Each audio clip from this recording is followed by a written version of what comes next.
Hello dear students, welcome to AKS tutorials.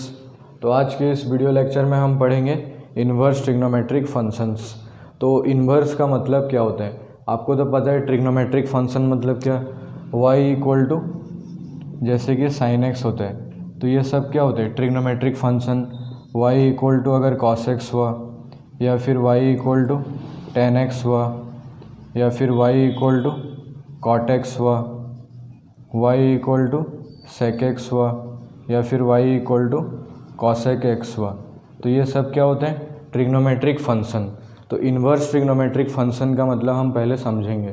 तो जैसे कि आपका 5 + 2 इक्वल टू कितना होता है 7, तो अगर आप 7 - 2 करते हैं तो आपका आंसर कितना आएगा 5 आएगा। तो आप क्या बोल सकते हैं, सब्ट्रैक्शन इज़ द रिवर्स या फिर इन्वर्स ऑपरेशन ऑफ एडिशन। उसी तरह आपका ये चीज़ समझने के लिए बता रहा हूँ आपको। उसी तरह अगर आपको 5 × 2 = 10 होता है, तो आप क्या बोल सकते हैं 10 / 5, 10 / 5 = 2। तो मतलब क्या, division is the inverse operation of multiplication. तो अभी हम समझेंगे ट्रिग्नोमेट्रिक फंक्शन का इन्वर्स कैसे एग्जिस्ट करता है। तो सपोज हमारा दिया है, हमको पता है sin 30 डिग्री इक्वल टू कितना होता है, sin 30 डिग्री इक्वल टू 1/2। तो अगर आपको कोई पूछेगा 30 डिग्री इक्वल टू क्या होगा, तो क्या होगा ये वाला sin इन्वर्स 1/2। तो ये होता है हमारा इन्वर्स ट्रिग्नोमेट्रिक फंक्शन। तो देखिए मतलब कौन से साइन में, कौन सा एंगल में हमारा 1/2 आंसर आता है, तो 30 डिग्री आता है। कोई और बोलेगा कि sin 150 डिग्री इक्वल टू भी क्या होना चाहिए 1/2 होना चाहिए। तो देखिए यहाँ पे 150 डिग्री का भी वैल्यू 1/2 आ रहा है। तो ये सब चीज़ को हम बोलते हैं इन्वर्स ट्रिग्नोमेट्रिक फंक्शन। तो अगर एक function y equal to sin x होता है, तो x इक्वल टू क्या होगा, यहाँ पे आप लिख सकते हैं x इक्वल टू क्या होगा, पहला वाला x equal to sine inverse y। उसी तरह यहाँ पे x equal to cos inverse of y। फिर तीसरा x equal to tan inverse y। फिर चौथा x equal to cot inverse y। फिर पांचवा x equal to sec inverse y।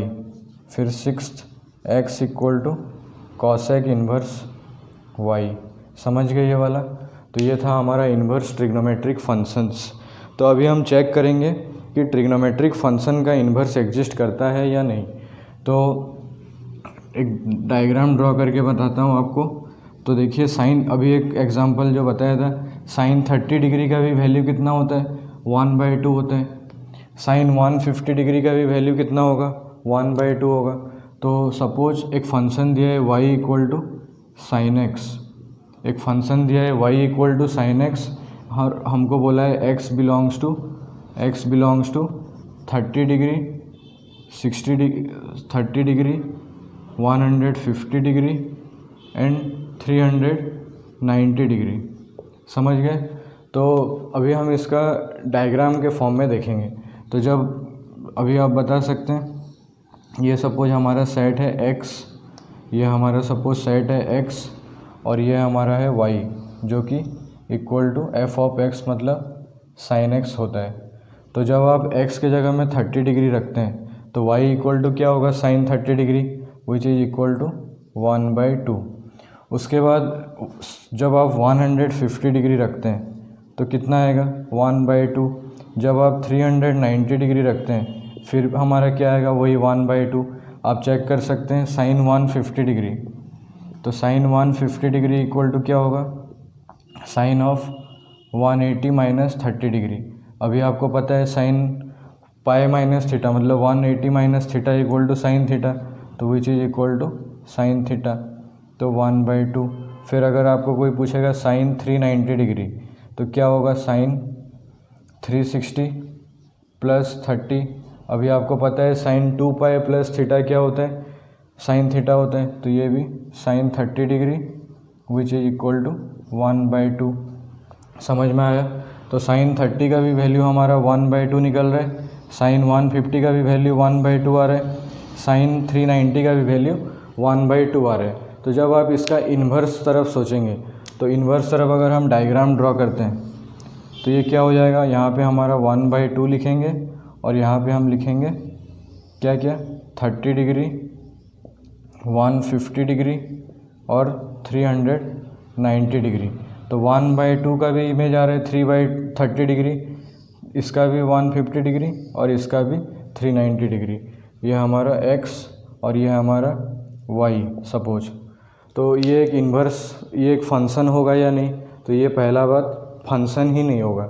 तो हमको हमारा कोर्स में क्या है, इन्वर्स ट्रिग्नोमेट्रिक फंक्शन। तो अगर इसका इन्वर्स एग्जिस्ट नहीं कर रहा है तो ये चैप्टर कैसे आया, इन्वर्स ट्रिग्नोमेट्रिक फंक्शंस? तो ये चीज़ आप कॉपी में लिखिए कि trigonometric functions are periodic functions. तो क्या मतलब हुआ इसका, trigonometric functions are periodic functions. तो लिखो ट्रिग्नोमेट्रिक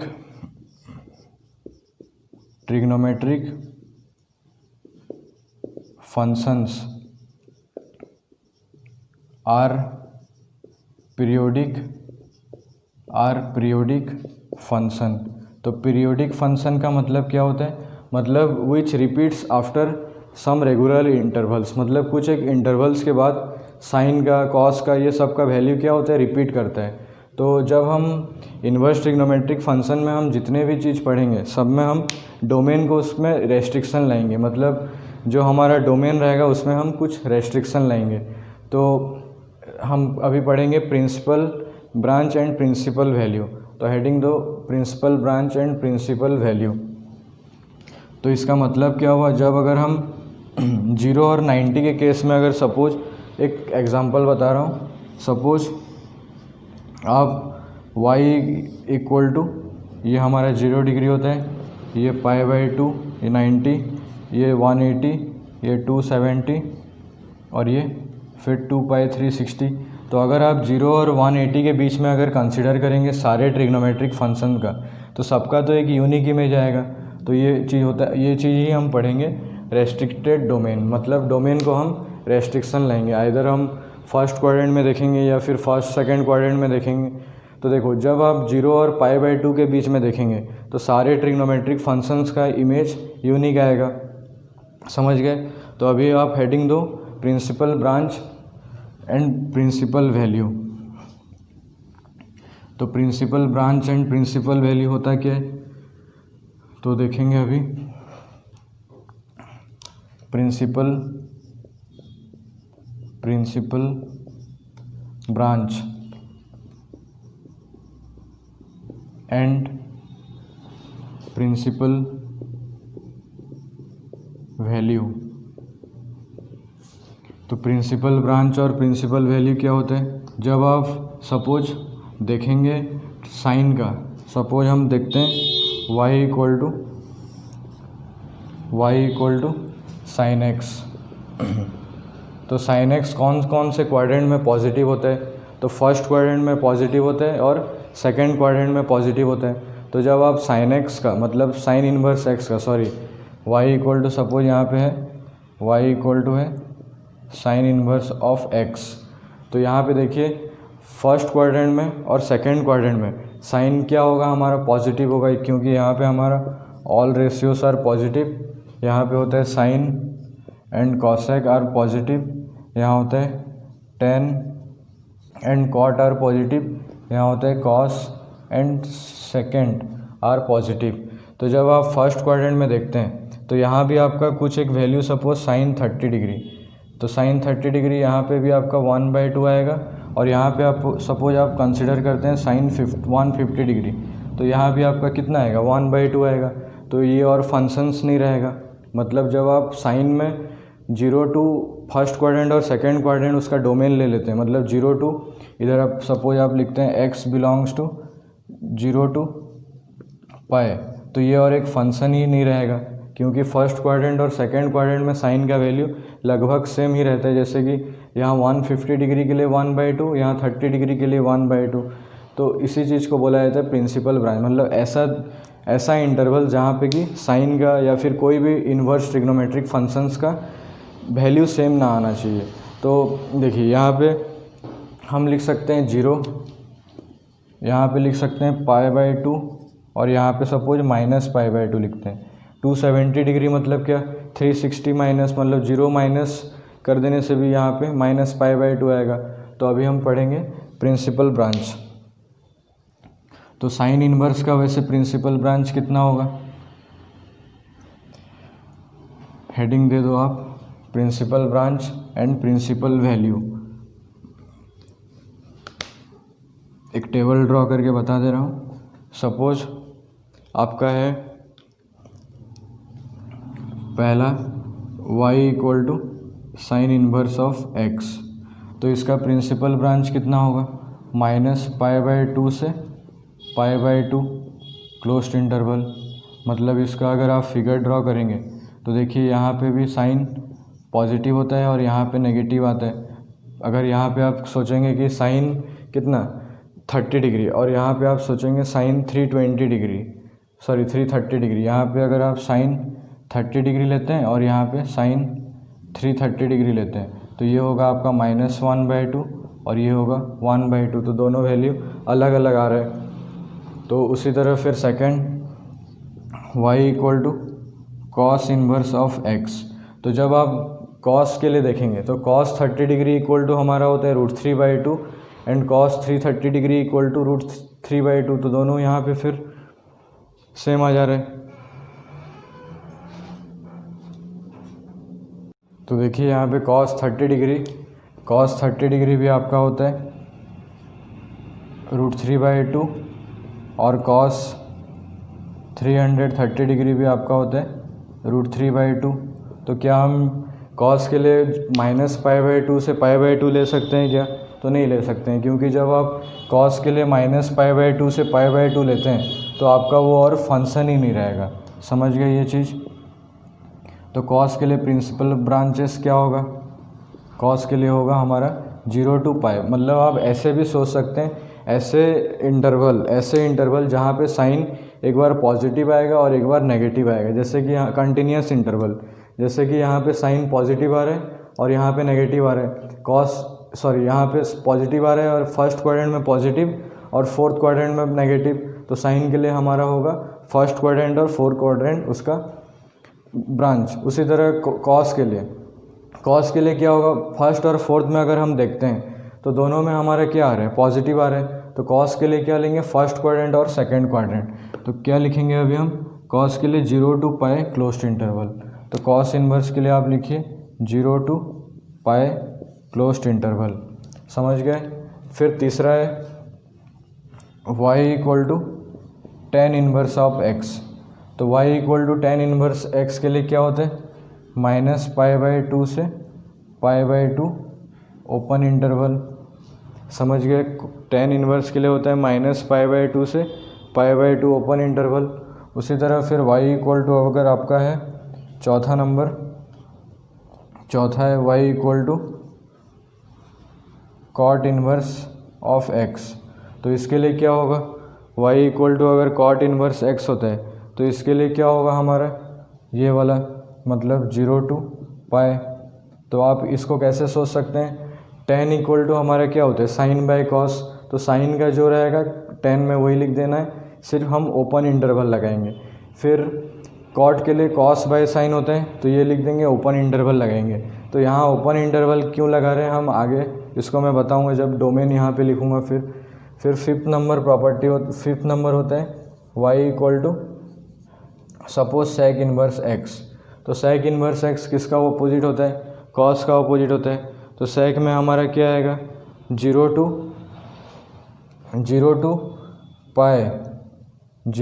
π एक्सेप्ट π/2। क्यों π/2 नहीं हो रहा है, क्योंकि सेक π/2 हमारा कितना हो जाता है, इनफाइनाइट हो जाता है। समझ गए। उसके बाद है हमारा लास्ट वाला है y equal to cosec inverse x। तो y जब कॉसेक इन्वर्स x होगा तो यहाँ पे क्या होगा, -π/2 से π/2 closed interval except for zero. तो जीरो के लिए नहीं होगा क्योंकि कॉसेक इन्वर्स जीरो हमारा हो जाएगा कितना, कॉसेक इन्वर्स जीरो हो जाएगा इनफाइनाइट। तो अभी हम इसका क्या लिखेंगे, डोमेन लिखेंगे। तो इसको आप लिख सकते हैं हेडिंग में प्रिंसिपल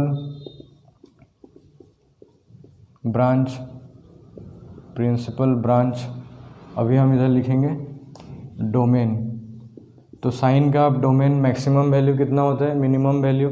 तो साइन के लिए हमारा डोमेन होगा -1 to 1। फिर कॉस के लिए भी वही सेम रहता है -1 to 1। फिर टेन इन्वर्स के लिए होता है set of every real number, मतलब 10 सारे रियल नंबर्स के लिए एग्जिस्ट करता है। उसके बाद कॉट भी क्या होगा, सारे रियल नंबर्स। फिर आप सेक इन्वर्स का बोलेंगे तो सेक इन्वर्स के लिए क्या होगा, तो सेक इन्वर्स के लिए भी होगा हमारा -1 to 1। सेक इन्वर्स के लिए हमारा होता है, सॉरी -1 to 1 नहीं होता है, सेक इन्वर्स के लिए होता है -∞ to -1 यूनियन 1 से लेकर फिर इन्फिनिटी। समझ गए। उसी तरह आपका कॉसेक इन्वर्स के लिए क्या होता है, वही -∞ से -1 यूनियन 1 से इनफाइनाइट। तो ये होता है हमारा डोमेन। समझ में आया। तो नेक्स्ट है हमारा क्या, प्रिंसिपल वैल्यू ब्रांच ख़त्म हुआ। तो ये आप कॉपी में नोट डाउन कर लीजिए, साइन इन्वर्स का डोमेन ये है और उसका प्रिंसिपल ब्रांच ये है। कैसे अभी क्वेश्चन सॉल्व करेंगे बताऊंगा आपको, तो इसको आप कॉपी में लिख सकते हैं। तो फिर हम आगे कुछ क्वेश्चन सॉल्व करेंगे एक्सरसाइज 2.1 का।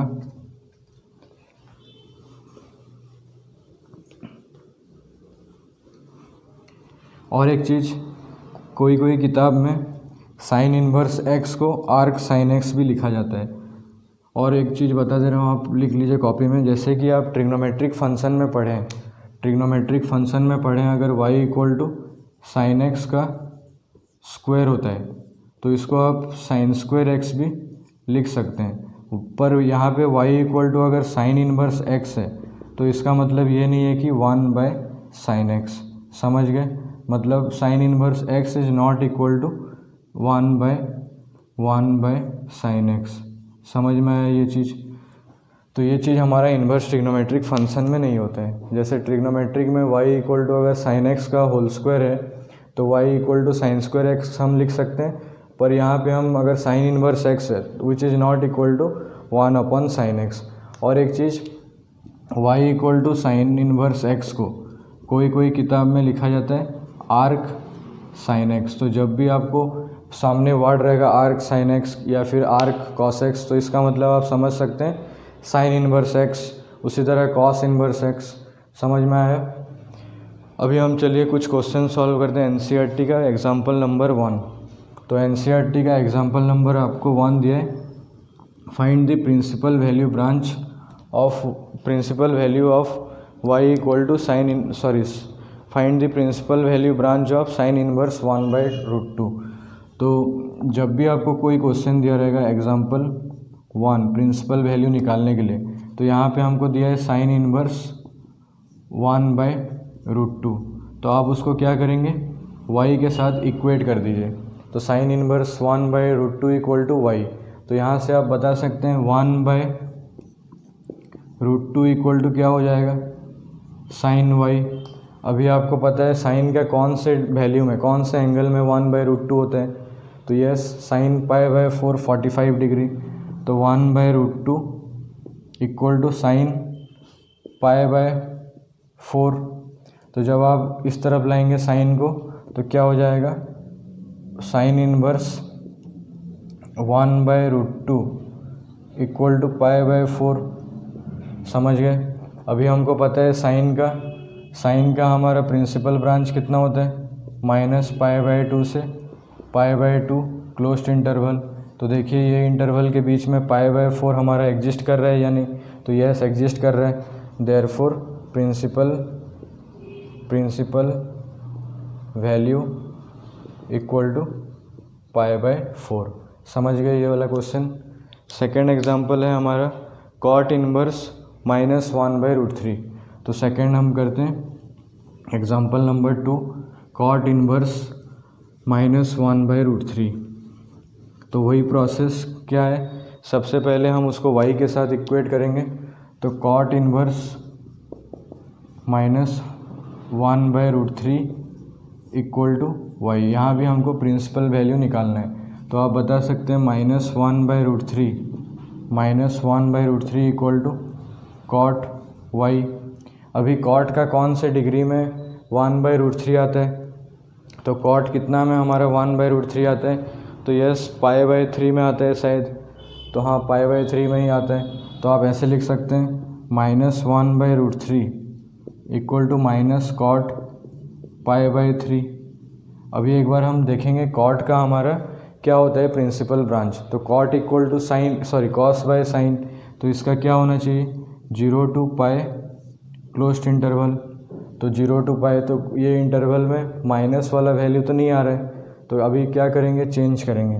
तो -1/√3 इक्वल टू कॉट π - π/3 ये आप लिख सकते हैं। देखिए कॉट 180 - थीटा, 180 - थीटा मतलब which is in second quadrant. Second quadrant में कॉट का बिहेवियर क्या होता है, नेगेटिव होता है। तो ये सेटिस्फाई कर रहे हैं। तो फिर आगे क्या होगा -1/√3 इक्वल टू कॉट, इसको सॉल्व करने से 2π/3 आ जाएगा। तो क्या हो जाएगा हमारा, आगे क्या लिखेंगे फिर कॉट इनवर्स -1/√3 इक्वल टू 2π/3। तो therefore principal value equal to 2π/3। समझ गए, ये था हमारा एग्जाम्पल नंबर 2। उसी तरह आप एक्सरसाइज स्टार्ट करिए। तो एक्सरसाइज का मैं सिलेक्टेड क्वेश्चन सॉल्व कर दे रहा हूँ, सारा एक ही टाइप का क्वेश्चन है। तो देखिए अभी सबका मैं ऑड नंबर्स आपके लिए कर दे रहा हूँ। तो 1 नंबर क्वेश्चन देखिए, यहाँ पे क्या दिया है y equal to sine inverse -1/2 के लिए निकालना है। तो सबसे पहले आप y के साथ इक्वेट करिए साइन इनवर्स -1/2। तो साइन y इक्वल टू यहाँ पे कितना हो जाएगा, sine y equal to -1/2।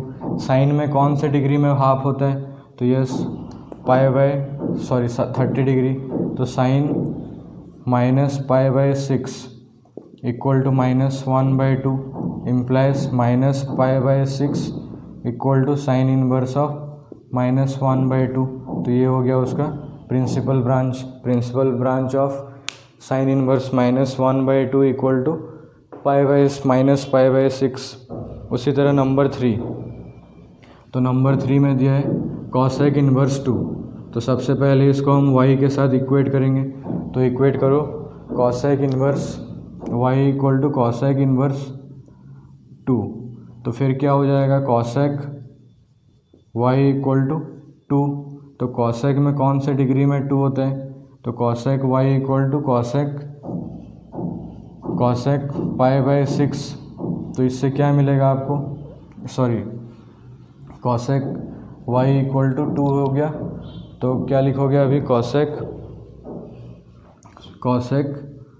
Implies cosec π/6 equal to 2 implies π/6 equal to cosec inverse 2। तो ये हो गया हमारा प्रिंसिपल ब्रांच ऑफ किसके लिए, कॉसेक इनवर्स 2 के लिए। उसी तरह नंबर 5 नंबर क्वेश्चन देखिए, कॉस इनवर्स -हाफ दिया है। तो y इक्वल टू पहले लिखेंगे y equal to cos inverse -1/2। तो यहाँ से आपको क्या मिलेगा कॉस y इक्वल टू -1/2। तो कॉस में कौन से डिग्री के लिए 1/2 होता है, तो ये 60 डिग्री के लिए होता है। तो इम्प्लाइज कॉस -π/3 इक्वल टू -1/2। तो कॉस का हमारा प्रिंसिपल ब्रांच क्या होता है, क्लोज्ड इंटरवल 0 to π। तो ये तो वो इंटरवल में लाई नहीं कर रहे, तो क्या करोगे cos pi minus pi by 3 करेंगे इक्वल टू -1/2, क्योंकि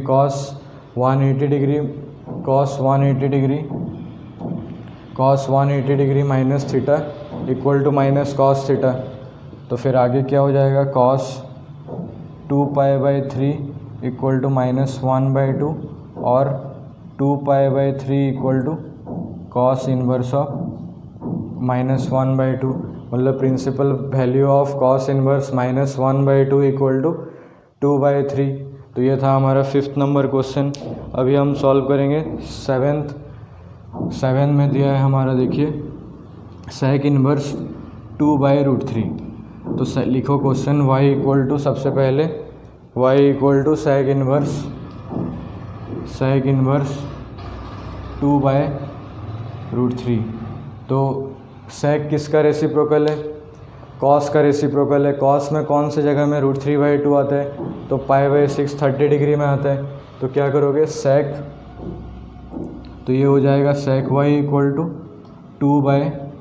2/√3 implies sec π/6 equal to 2/√3 implies π/6 equal to sec inverse of 2/√3।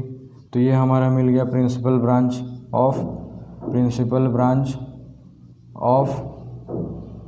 Of sec inverse 2/√3। समझ गए, ये था 7th नंबर क्वेश्चन। फिर है 9 number, y equal to cos inverse -1/√2। तो y equal to cos inverse -1/√2। तो ये भी इजी क्वेश्चन है। तो जब आप y equal to cos inverse -1/√2 के साथ इक्वेट करते हैं तो cos y इक्वल टू कितना आएगा, -1/√2। तो ये क्या लिखोगे, cos π/4 इक्वल टू हो जाएगा -1/√2। अभी हमारा cos का प्रिंसिपल ब्रांच तो 0 to π क्लोज्ड इंटरवल में होता है, तो ये तो लाई नहीं कर रहा है। तो फिर कैसे चेंज करेंगे इसको, cos π माइनस π/4। हमको पता है cos 180 minus theta equal to क्या होता है, minus cos theta, which is equal to -1/√2। तो ये क्या हो जाएगा, cos 3π/4 equal to -1/√2 implies 3π/4 equal to cos inverse -1/√2। समझ गए, ये था हमारा क्वेश्चन नंबर 9। उसके बाद हम सॉल्व करेंगे 11th नंबर क्वेश्चन। तो 11 नंबर क्वेश्चन में दिया है find the value of tan inverse 1 plus cos inverse -1/2 plus sin inverse -1/2। तो क्वेश्चन लिखो 11 नंबर,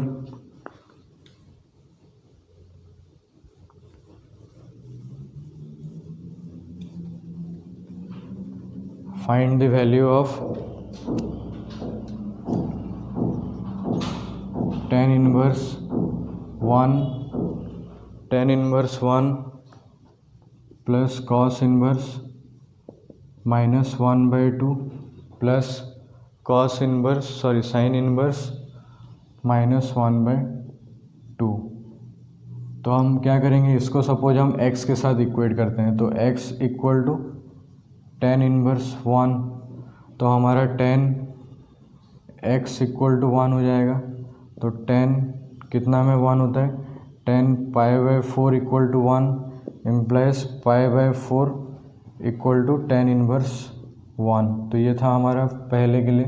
फिर जब हम इसको y के साथ इक्वेट करेंगे, y equal to cos inverse -1/2, तो cos y इक्वल टू -1/2, फिर implies minus cos π/3 equal to -1/2 which is equal to cos of π minus π/3 equal to -1/2। समझ पा रहे हो,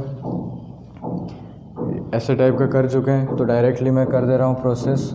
तो cos 2π/3 equal to -1/2 implies 2π/3 equal to cos inverse -1/2। ये था इसके लिए। फिर हम साइन के लिए सपोज z के साथ इक्वेट करते हैं, z equal to sine inverse of -1/2।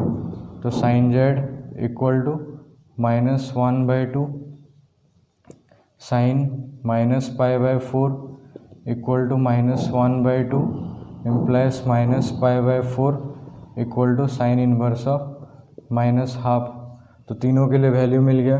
अभी हम पुट करेंगे तो इसके जगह में हमारा आएगा